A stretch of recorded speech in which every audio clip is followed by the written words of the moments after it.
Tov. Today's daf is daf Lamed Gimel. Let's just review quickly what the subject matter is as we began on daf Lamed Beis Amud Beis. And the issue was different actions, activities on Yontif that are nira kibinyan. They look like you're constructing something and you might be suspect of violating Meleches Boneh by creating an OL. And the theme of Rabbi Yehuda that we're continuing with today on the top of Lamed Gimel and began on the bottom of Lamed Beis Amud Beis is that you have to do this b'shinui. Instead of doing it in the way that you normally would do it, and then it's nira kibinyan, you have to do it in an unusual way. For example, we spoke about creating some sort of a fireplace and structuring the wood, and we require that you do it in a shinui, which is called milamala lamata, v'chein, and now we begin our Gemara, be'asa. What they used to do is they used to take large eggs and place it down on top of a vessel as almost a lid cover. The vessel had a halal, what we call an open space, and it had to be covered on top. They also had a certain kind of a net that they used for a barbecue, meaning that to separate the fire from the food that's on top of the fire that might get burned during the process of roasting, they would put down on this reshet some sort of kli that would separate the gecholim, the coals, from the food. And on top of that kli, they would put these large eggs that would sort of like weigh it down. And all this is derech binyan. And therefore, in order to avoid something that looks like binyan, they would do it in an unusual way. And that means that he should first hold the kli in his hand, put the Beitza on, and then right afterwards, he should lower it down on top of the coals. Everything has to be done, as we said, in an unusual way, v'chein kedera. Or for example, he wants to bring two barrels and put them together and cover them with a pot and then light a fire between the two barrels in order to cook that which is in the pot. But again, it looks like a binyan. Of course, you have like the two walls and almost like a roof on top. So therefore, you have to do it in an unusual way, which would mean that you should hold on to the kedera first, and then while you're holding on to it in your hands in the airspace, then you should organize the chavios, the two barrels, underneath it. V'chein puria, they used to have very sophisticated beds that were folding beds, and they had legs, and then a part that was stretched on top. Once again, it looks like an oil, and it's nira kibinyan. Therefore, what we're going to have to require, says Rabbi Yehuda, is that you do it in an unusual way. And first, you should stretch out the that hide, or call it a mat on which you sleep, and then unfold the legs of the bed underneath it. V'chein chavita. And so too, in the case of someone who organizes barrels in his storage place. And he's got to be very careful when he puts two barrels and then another barrel on top. Once again, it looks like a binyan. In order to avoid that, he should hold on to the barrels on top in his hand, or the barrel or barrels, and then afterwards, he puts the two barrels underneath it. So in a sense, he's reversing the order, and in all these cases, he's sort of putting the gag, the roof, on first, and only afterwards the rest of the oil. The Mishnah says, "Ein somchin es hakedera b'bekas v'chein b'delos." What used to happen was that their pots, the bottom of the pot would sometimes be tilted, and it wasn't flat, straight, horizontal on the fire. So what you would do is, in order to get it straightened out, you would have something holding it up. And here you have a piece of wood which is dedicated up front on Erev Yontif for hasaka, for burning a fire in order to make your food. And now he wants to instead to redirect the purpose of this bekas, of this log, and use it to straighten out that tipped over kedera. That's called smichas hakedera. Or he wants to use a deles, some sort of, let's say, a door to a closet, and he wants to take that door on Yontif and put it underneath his kedera. All this is prohibited. And the reason for it seems to be muktzah. What do I mean by muktzah? Since going into Yontif, the purpose for which this bekas, this log, was designated was hasaka, for burning his fire. Therefore, it's muktzah for any other use. For example, lismoch es hakedera. The Gemara says, "Bedela sal kedaita." Was there a havamina that somebody would take a door and sort of balance the kedera on top of a door? I mean, that would be like walking a tightrope over Niagara Falls. That's not something that anyone would do. Which means that, let's say he has a door that's a little bit off kilter, and in order to straighten it out, he wants to be somechet, he wants to lean it on top of a bekas. So to the same extent, you cannot redirect a bekas instead of hasaka, for which it was designated. Now you want to use it lismoch es hakedera, you can't use it lismoch es hadelas, in order to keep your door well balanced. And therefore, la'ema v'chein hadelas. Tana Rabbanan, we learned it in a Beitza, in somchin es hakedera b'bekas v'chein hadelas, meaning we cannot be somech the delas with a bekas. Lefish lo nitnu eitzim elo la'asaka, that these logs were designated on Erev Yontif, going into Yontif, for the purpose of burning and using it as fuel for combustion for the oven. For other usages, like, for example, to use it to be somech es hakedera, that it wasn't designated for, and therefore hence it's muktzah. Rabbi Shimon matir, because Rabbi Shimon rejects the isur muktzah. Now, the Rashba is very perplexed by this sugya of muktzah, since these eitzim, the bekas, was designated Erev Yontif hasaka, which you're allowed to use it for, that's called tzarech ochel nefesh, then it's not muktzah.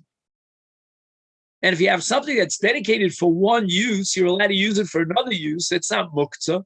Muktzah only applies when it's not set or designated for any use whatsoever. Like eitzim va'avanim, trees, logs, wood, stones, those are muktzah. The Ran, in addressing the question, the objection of the Rashba, he says, Kevan she'eitzim yuchanim la'asaka, since these trees, these logs, were designated for combustion, for burning, for fuel, ein aleim toras kli, v'lachein he muktzah. In other words, when we take these pieces of wood and we throw it into the campfire in order to cook, that really doesn't remove the isur muktzah. Eitzim, wood is muktzah. Eitzim v'avonim. That's what we call, in the language of Chas, we call it muktzah machmas gufo. And anything that doesn't have a Torah's kli is called muktzah machmas gufo. With muktzah machmas gufo, you may have a heter to be metaltel muktzah machmas gufo for ochel nefesh, just like you could be mevashel on yontif for ochel nefesh. So too you could be metaltel something, but that's a heter ochel nefesh. As far as the inherent status in the logs, they have the status of muktzah. Because eitzim v'avonim is muktzah machmas gufo. It doesn't have a Torah's kli. And that's how the Ran wants to take us through this sugya. So as we go through the sugya, we're going to see how this principle applies over and over and over again with regard to eitzim. And the underlying premise of this entire sugya is that eitzim, you can use it for asaka, but it still remains muktzah. The original status of eitzim avon and muktzah maskufo still applies, unless you redesignate it for another purpose. You can use it for asaka, but that's because of ochel nefesh. But if you want to be metaltal for another shimuch, another purpose, then you're being metaltal muktzah. That's again according to the Chachamim of Yehuda who accepted muktzah. Rav Shimon was matir of muktzah. The Mishnah says, "Eiman higim esabheim b'makel beyond Rabbi Elazar Rav Shimon matir," and we can interpret that this makel is wood, and as such, it's muktzah. And therefore, this machlokes in our Mishnah between the Tanakama and Rabbi Elazar Rav Shimon is the old machlokes between Rabbi Yehuda and Rav Shimon about muktzah. The Tanakama holds of muktzah, and therefore, ein manhigim esavheba b'makel. The makel is muktzah. Again, as a piece of wood, you could use it for combustion, but for any other purpose, it's muktzah. And therefore, you can't use it to lead your behema. And Rabbi Elazar Rav Shimon holds, like his father Rav Shimon, that rejected muktzah. Lema Rabbi Elazar Rav Shimon kavua spirale the less muktzah. That would seem to be the simplest explanation, that you're allowed to use this makel, says Rabbi Elazar, based on the sheet of my father Rav Shimon, who doesn't accept muktzah, anywhere rejects it. Lo, the reasoning for Rabbi Elazar Rav Shimon and his leniency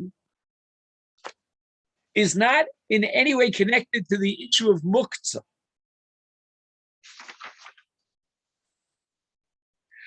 But rather, we have such a fundamental issue here that even if you hold like Rav Shimon that there's no muktzah, it would still be problematic. And that is beha, in the case of leading the animal with a stick, afilu Rav Shimon modeh, for another reason, not for muktzah, that we have to prohibit this. Now let's keep in mind, as we discussed at great length in the past, on Yontif, we're enjoined from getting involved in actions that are Masechet. Now, if you have someone who is herding animals with a stick, that becomes a Masechet that should be avoided on Yontif, regardless of muktzah, irrelevant to muktzah. Mishum de mechse, it looks to the onlooker, Kemandi azel lechinga. Chinga is a shuk. They used to take animals en masse to the marketplace and sell them. This was the way they sold them. And the herdsmen were in charge of, or they wanted to sell their animals in the marketplace. They had to use a stick in order to get the animals to move from place to place, relocate themselves in the marketplace. So this is a Masechet. It looks like a mechira b'shuk, and therefore it's prohibited. And on that, Rabbi Elazar Rav Shimon says, I'm not worried about that. I disagree. I think it's mutter. No one's going to suspect this guy because he's herding his animal as if he's selling them in the open market. Now the Gemara goes back to the issue that we discussed. Are you allowed to use logs and wood for a different purpose other than burning them in the fire? Chizra. Chizra is a branch of a tree that is very sharp. It's almost like a thorn, but it's a branch. And you could use it as a spit, which is called shipud. You put it inside the piece of meat, chicken, whatever you're roasting, and you roast it on the open fire.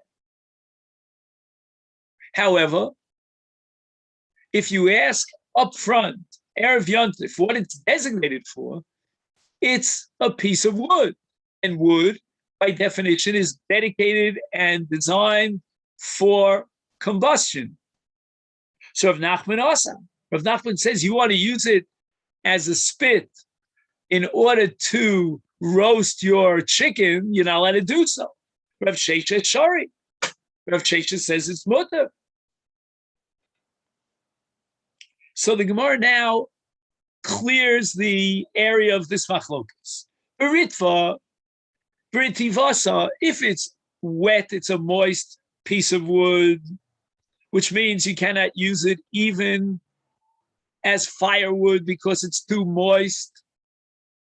I remember back in my youth when we used to make campfires, and they would put something and all of a sudden it would start smoking. And then what we realized was that it was a wet piece of log. Is kuliyamalo pligi the asur? Even Rav Sheshes would agree in that case that you're not allowed to use it as a shipud. And the reason for that is because it's not even muchan fasaka. So it's pure muktzah. It's the classic muktzah machmaskufa of eitzim vavanim. Ki pligi bi'abeshta. But when we have a piece of dried wood, this long branch,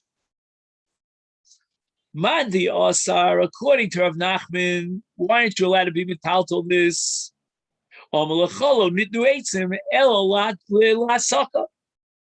Which means that for the sake of hasaka and ochel nefesh, you're allowed to use these eitzim. You want to use them now for shipud, that's not considered ochel nefesh, and therefore we go back to the original status of eitzim as muktzah. Now, the Rishonim want to know, why isn't this ochel nefesh? He's got a raw chicken, and he wants to barbecue it on the open fire and roast it. So the shipud is serving for the sake of ochel nefesh. So why would Rav Nachman prohibit this? And the Rishonim answer the following, that when you're using wood, logs as firewood, that's ochel nefesh. The fire goes up directly from the wood into the food, and it roasts the food. That's ochel nefesh. But if you're a step removed from that, you're just looking for a way of holding on to the food, which means you need this spit in order to keep the food hovering over the open fire. That's already one step removed, and that's not ochel nefesh. Umad Shari, what does Rav Sheshes say?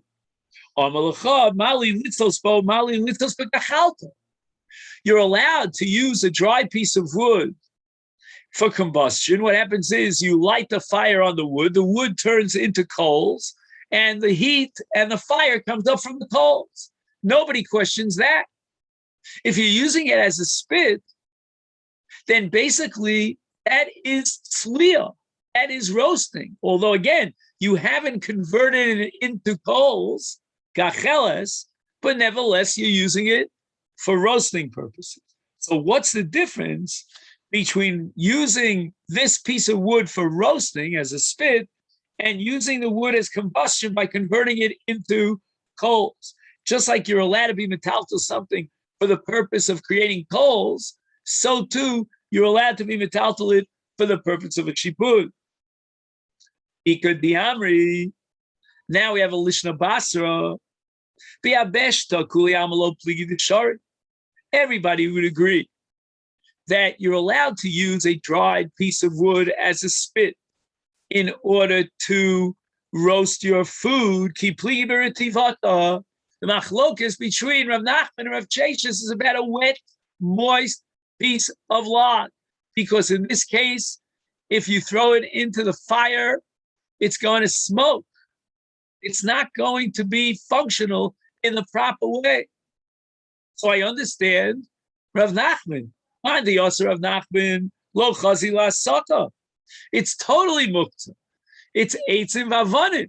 It's not functional in any way. You can't even use it for hasaka. Umad b'shari. What will Rav Sheshes say? He's going to counter argue by saying, if you have a myriad, a massive amount of wood, and you have a madura gdola, a very high flame, then in such a case, you can actually use a moist piece of wood as extra fuel, and nothing bad will happen. the very hot flame will completely nullify any negative impact of the wet, moist log that's being used for fire. So that Rav Sheshes looks at the potential in the case of a retivta, that which is moist, to be used if he would have had a Madura Gdola. And even though now he only has a Madura Ketana, but nevertheless, it going into Yontif, it was designated for possible use in a Madura Gdola. Do we accept that opinion? Hilchasah, the final bottom line is, Yabeshta Shari will only going to allow you to take a dry log that is suitable for fuel and use it as a shipud for tzliya. We will not allow you ritivata also. If it's moist and it cannot be used for a normal fire, it can only be used as combustion for a gigantic flame. That potential is not enough to consider it as mukhan, as if it was prepared. Darash Rava. Isha lo tikanis ledir ha'etzim litol mehen ud. So let's go backwards here. What's an ud?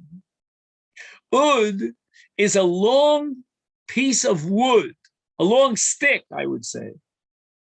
And it has a kind of flat opening to it at the bottom or at the top, whichever way you look at it. And it could be used for greifas hatanur. When they used an oven or a kira for baking purposes or cooking, then they would have to get rid of the old embers in order to bake on it a second round. So the first round, everything is fresh and you burn the wood. And then when you're ready for the second round, you do what's called greifa. If you've learned the Mishnah in Perek Kira, the second Perek of Shabbos, you know, third Perek of Shabbos, you know what I'm talking about, greifa, greifas tanu. Now, these long woods that are used for greifa were stored in what's called a deer. Deer is usually a stable for animals, but sometimes a deer could be a place that's designated as storage for these long wood, these long pieces of wood. And she's not allowed to go into the deer, he can't go either, in order to take out this ud, this eitz aroch, this long tree that's used for greifa. And here again, we encounter, says Rashi, the Isur Muktzah, which means that Rava retains, or reflects, I should say, the Shita of Rabbi Yehuda, who prohibits Muktzah. Tosfos, which is Darash, you'll see it, it's like the third Tosfos on the Daf, or second Tosfos. He disagrees with Rashi. He doesn't want to say that Rava accepts the Shita Rabbi Yehuda, because we want to be open-minded. Perhaps we accept Allah the Shita of Shimon, who doesn't hold muktzah. Therefore, Tosfos introduced a whole other element into the equation, and that's called tikkun mana, being metaken a kli, which is a malacha of makeh bipatish. Now, Rava adds an additional Allah. He says, "V'ud nishbar." If you have a long stick and it breaks on Yontif, and therefore on Yontif you have a new situation here. Instead of an ud, which you would use for greifas hatanur, which Rava says is prohibited, now I have two broken pieces of ud. Each one is a half an ud, and a half an ud can be used for asaka. And Rava says it's awesome. Why? Because going into Shabbos, he had no idea that this would break on going into Yontif, to break on Yontif and use it for asaka. Therefore, also asika b'Yontif, l'fisha masika b'kelim. Kelim are full, healthy utensils which we are allowed to move on Shabbos or Yontif. And if he decides, instead of moving it and using it to cook something or whatever he wants to do on Yontif, he wants to use it for combustion, he needs extra wood for his fire, then he's allowed to do so because it was mukhan, it was roy as a kli. However, ein masika b'shivrei kelim.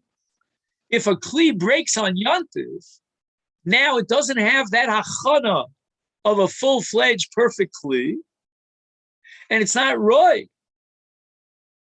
Ella, what? You're going to say, but let me now use it for asaka because it's a broken piece of wood. But the answer is you didn't have that achana in mind going into Yontif when it was a full-fledged kli. So since on Erev Yontif it was not designated for use in hasaka, but rather for use as a kli, and now it's no longer a kli, it cannot be used as a kli because it broke, I can't now redesignate it for asaka because going into Yontif it was never designated for asaka. Once again, we want to figure out how we can reconcile Rava with the Shita Rab Shimon who doesn't accept muktzah. And the answer might be nolad, that this is even worse than muktzah. Meaning, Rab Shimon holds that you have an object in the world, you can always imagine potentially what you might want to use, what you might want to do with it. And that's called a built-in hachana. However, in the case of nolad, you couldn't have even possibly prepared it because it didn't exist in the world. However, the Gemara thinks that, you know what, Reb Shimon is matir muktzah. Why? Because you always have the anticipation and the possibility of using it in your mind as you enter into Yontif. And that suffices for achana.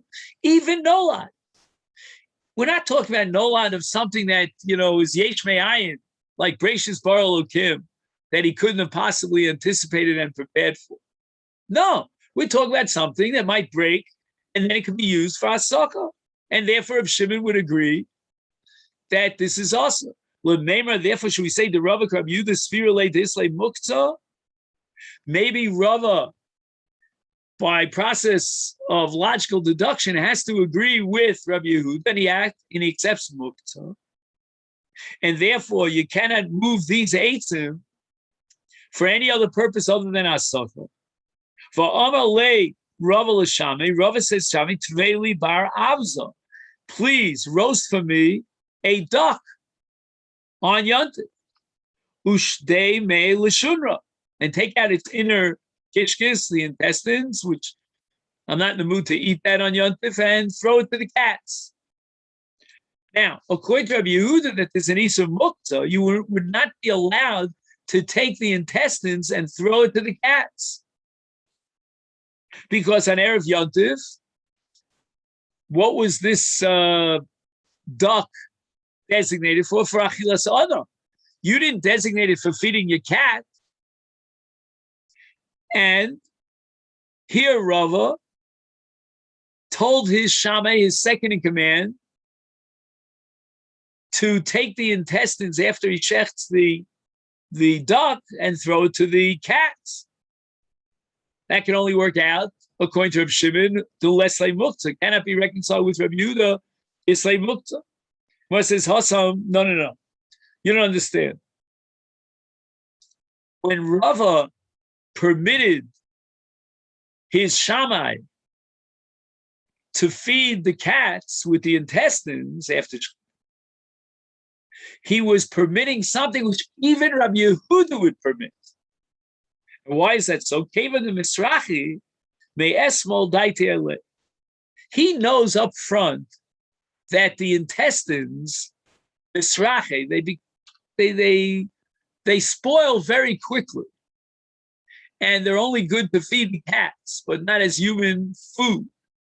And therefore, already going into Yontif, he already had das, he had a mindset on Erev Yontif that since the intestines, the kishkis of the duck are going to very quickly spoil, I will use them to feed the cats.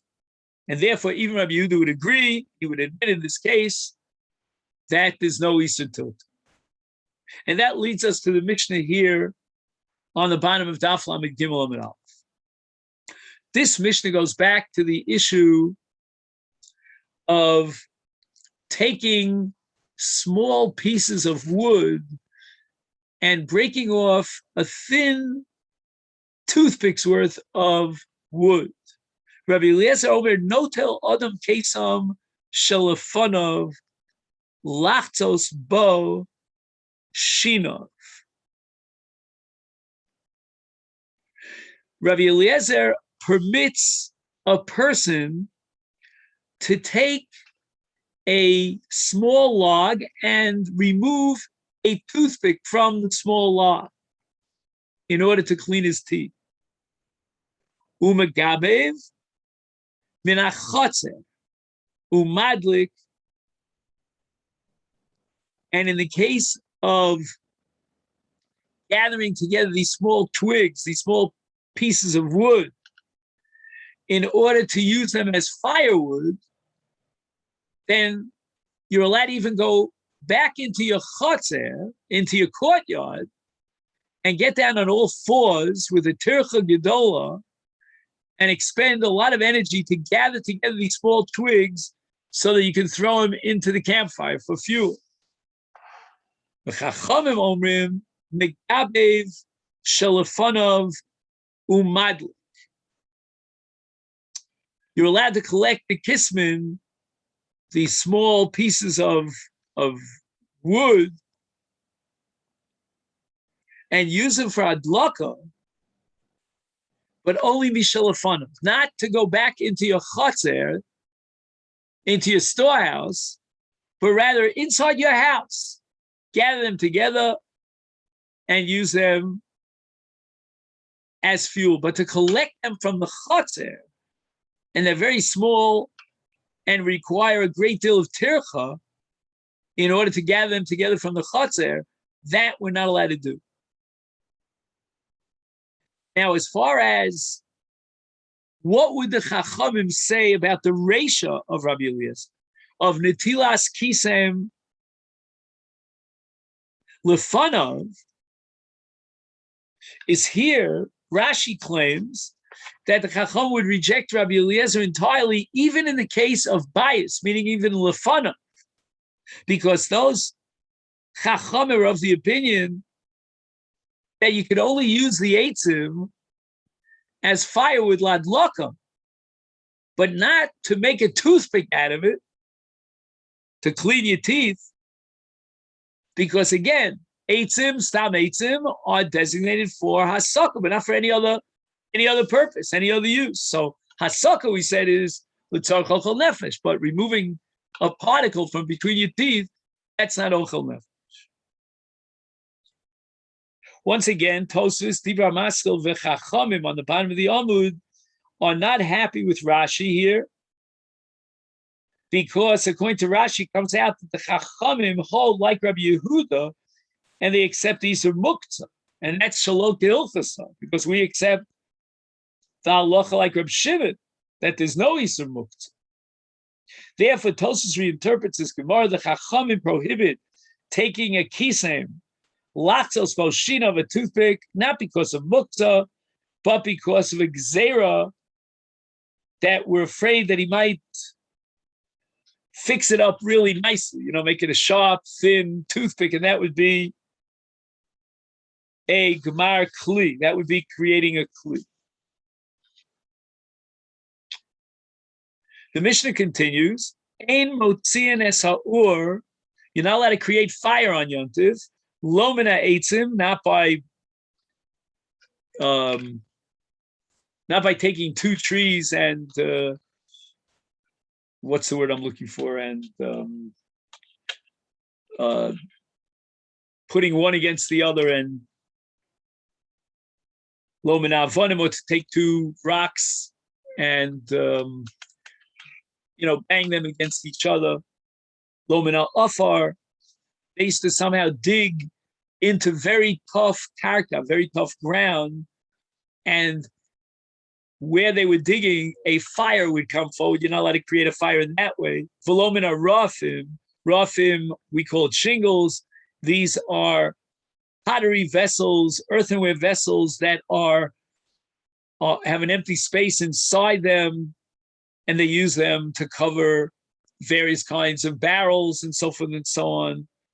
But to use these rafim, and can anybody help me with the word? I'm showing it to you with my hands. To rub them, there must be a better word. To rub them one against the other. But since you don't have a better word, so we'll use the word rubbing. But thank you anyway for trying. And what they did was they took white glass and they were able to somehow heat up this white glass.